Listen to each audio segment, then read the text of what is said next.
Hello, everyone. I'm Ben Evanks, Chief Research Officer for Lighthouse Research and Advisory, and I'm here with Nir Leibovich, the CEO of GoCo. And we're going to be talking about things like how you can understand what your leaders are thinking about. As a CEO himself, Nir is going to talk about some of that perspective and what we can learn from that. Nir, welcome. I'm glad you're here with me. Yeah, thank you for having me. Absolutely. So to start us off, what do you think is the most valuable role that CEOs see their HR leaders playing within the business? Yeah, it's a good question. So, the way I think about it is HR is pivotal in really aligning the workforce with the business strategy, right? And the CEO is obviously going to be very focused on setting the vision, having the right people on the bus, so to speak, and making sure that the company is well funded and heading in the right direction. So naturally, anything that lends itself to that is going to be extremely well valued by the CEO from the HR. So the way I kind of think about that is HR's role is driving culture, which directly impacts productivity, innovation, and retention. And those all play directly up to the points of the CEO's kind of top priorities. And I would say then that kind of then goes into the talent management, ensuring that the right talent is recruited and developed and folks feel great and engaged and productive. That's obviously going to be really important as far as the most valuable role that the CEO sees HR playing. And then HR is obviously extremely instrumental in maintaining team health. So a healthy workforce translates into great performance and great outcomes. And so that's a big part of where a CEO would really look to HR for guidance and help in achieving that. I remember seeing a survey years ago that talked about how of all the different leaders at the executive level, that CEOs see HR as sort of an advisor almost, or a trusted expert, but that's not true in every company. Sometimes they see them just as administrative. And I know a lot of leaders out there listening, maybe either at a company where they're trying to overcome that, either there's a perception there, or they're trying to build more inroads with their other leaders in the business.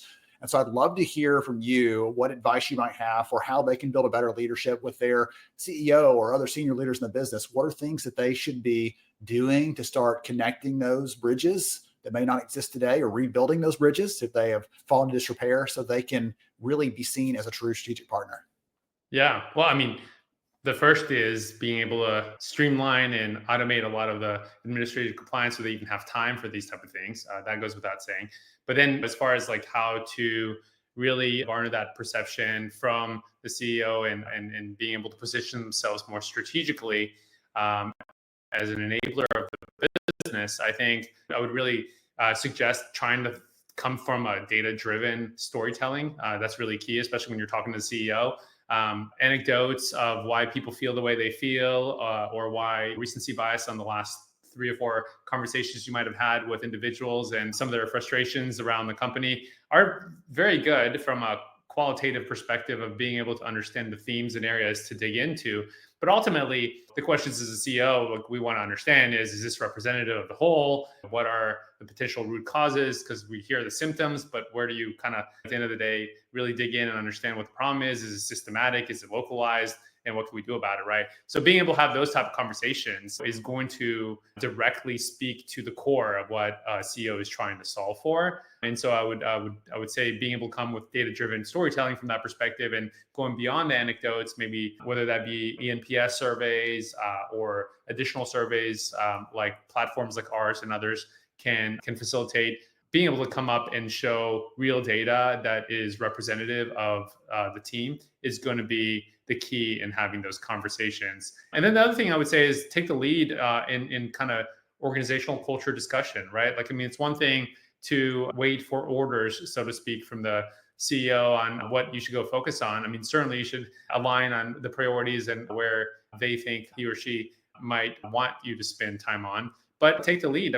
Bring the thought leadership, understand what the market is doing, understand what best practices are, and bring that to the CEO. You got to remember, CEOs are not usually the smartest people in the room. I speak for myself. We surround ourselves with really phenomenal talent because we want to learn from them, because we want to enable and empower them to help us build the best business that we can. And so being able to hear and be guided by what those best practices and thought leadership could be would start the conversation going, would certainly position you in a strategic capacity to have this conversation, and would engage the intellectual stimulation that a CEO is looking for in solving these big problems. So that's just a few ideas. Let me know if you need more.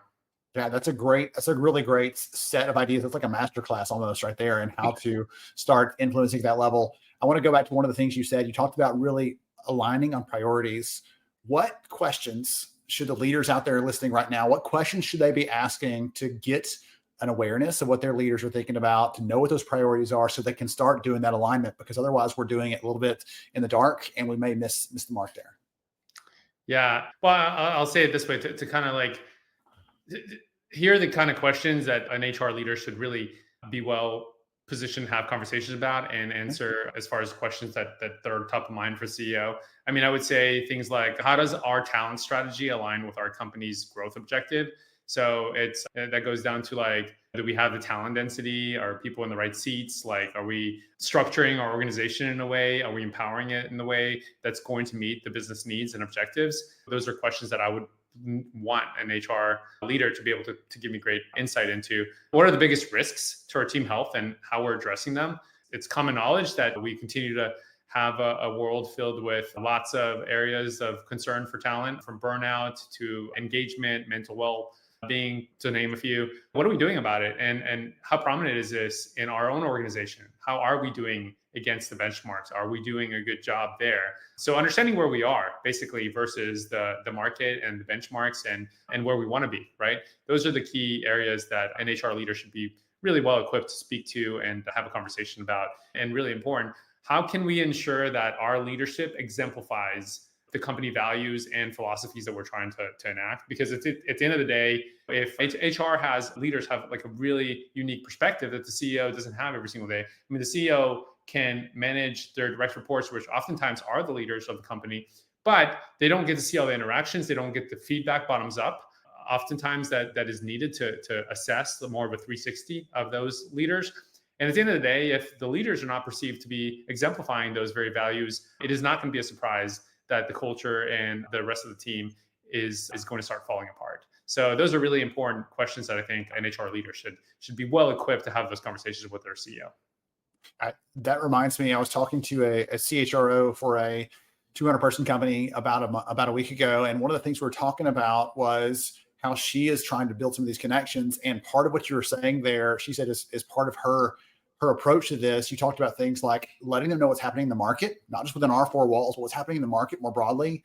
And hey, we're actually doing better than we think we are, or we're actually way behind what's happening out there because we've got our heads down, focused on our plans, our growth, our market, or missing some of the things that are happening broadly, whether for good or for bad, some things that are happening out there. Or talking about how do we elevate the conversation around culture, as you were saying, to make it really tangible for people and to make sure our leaders are living that out. So it's not just something they say, but it's something people see in what they're doing every single day. So some really good examples in that of things that the audience can take away with them and go start building those connections, those inroads with their own leaders, and some good questions to ask. If you don't know the answers to those, all those things that you were to share in there, then they need to go and find those answers to really change that. And that sort of leads me to the other big question I want to ask you is, so many times, and I've been there myself, HR is seen as this administrative function, purely just getting things done.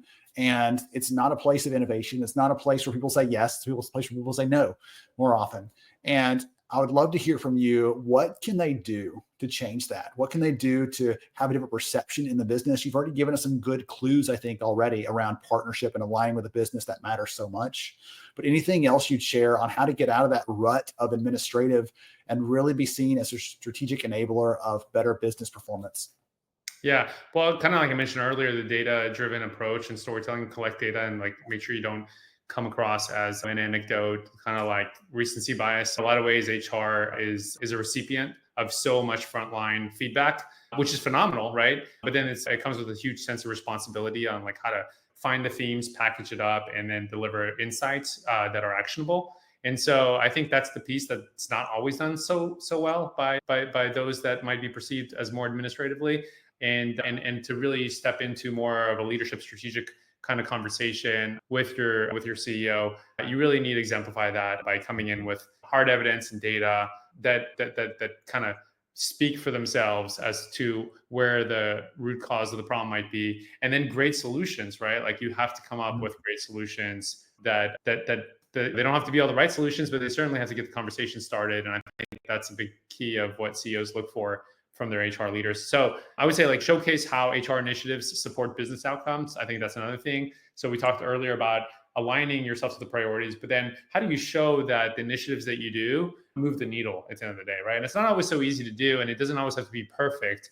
But even if you just approach it from that mindset, and the next time you're talking to your CEO about a bunch of initiatives that you're doing, and they all sound like feel good and great because you've identified some problems and you're trying to solve them, that's wonderful. But at the end of the day, like CEOs want to know, like, did it work? Did it not work? What do we learn from it? What are we going to do differently? And I'm not sure that that feedback loop always gets closed afterwards. So I think being really good at reporting back up, like, here are the initiatives we did. Here's what we learned. Here's what worked. Here's what didn't. Here's the metrics that it moved, that didn't move. And here's our hypothesis of what else we should try. Speaking to the CEO in business cases like that is going to get you 80% of the way there. The rest is going to be just the results themselves. So I would say that would be my advice. The feedback loop thing is intriguing to me because I know that I've worked with plenty of CEOs over the years that are maybe too busy to ask the follow-up, but just because they don't ask doesn't mean they don't want to know. They still want to know to close the loop, to what happened. Did that work? Did that not work? How are we positioned now? Are we going to fix that next time? They want to know those things that you're saying. Even if they don't ask you out there, you may assume that means they're disinterested. They have a lot of things going on. Still close that loop, still bring it back. One of the things we see in the research, we did the study a little while back, and we surveyed leaders outside of HR on their use of HR technology and things like that. And interesting to me, HR was more likely to say that this is purely about automating some of the work we're doing, taking things off our plate. But the rest of the business leaders outside of HR were more likely to say this is a strategic tool that's going to help move our business forward. And I'd love to hear your take on that. Why do you think that is? Is it because HR is like heads down working and they're only looking at their own lane? They're not seeing the bigger picture? What do you think that might be? Yeah, I mean, I think each party is kind of solving for the biggest pain point, right? So the HR folks, as is quite known, are solving for what is taking up the most amount of their headspace, which is compliance, administration, and like tons of transactional items that need to be done. And so a tool like an HR HCM platform or otherwise is an opportunity to be liberated from all those things. And so that is the number one thing they're solving for with it. Meanwhile, you take all the other functional leaders, and the way they see that, they're not worried about solving this. So that's HR is going to have to solve for that. And so whether they're solving for it manually with a lot of pain and scars to show for it, or whether they found a new solution that does it better, great for them. But really the question is like, what is this doing now to touch the employee experience and manager experience and leader experience? And that's how the leaders of the other functions are really feeling the system. And so for them, it's really important that it's modern and it feels like an extension of the day-to-day life of the employee experience. You don't want to, like, in a lot of ways that represents like, how do we take ourselves as a company in this modern age? And so if you're dealing with a system that's so outdated and legacy, it kind of sends a message to the employee like, okay, this is who you're working for. And so that's really important for the functional leaders to feel like they have something that touches all those interactions between company and employee and feels very modern, slick, and easy to use. And then more importantly, what insights does it provide? I mean, I was sitting with a customer and they're just like telling me like, ever since we put this together, our head of sales is just elated. I'm so used to hearing HR practitioners telling me why they love the system, but why is your VP of sales so excited? And they said, well, they had a hard time with onboarding, and now they have all that really easily visualized inside of the system, what steps and so on.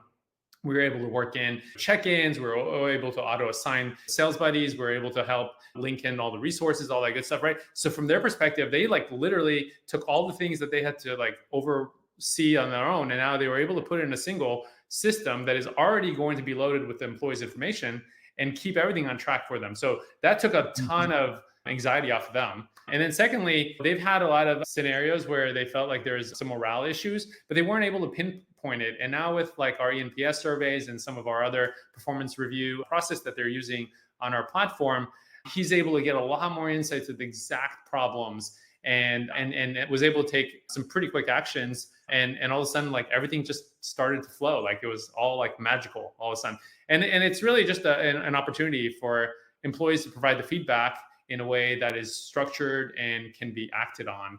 And so from that perspective, the VP of sales sees it as an opportunity to make his team a lot more happier morale and more productive. And that's how they experience it, right? So I know HR cares about that and they want to solve that for those leaders. That's one of the reasons they get those systems. But to your question, if you have an HR leader and they're talking much more about the administrative compliance, it's probably because they're speaking about their biggest pain point that they're still solving, while everyone else is experiencing all the additional other benefits faster and sooner.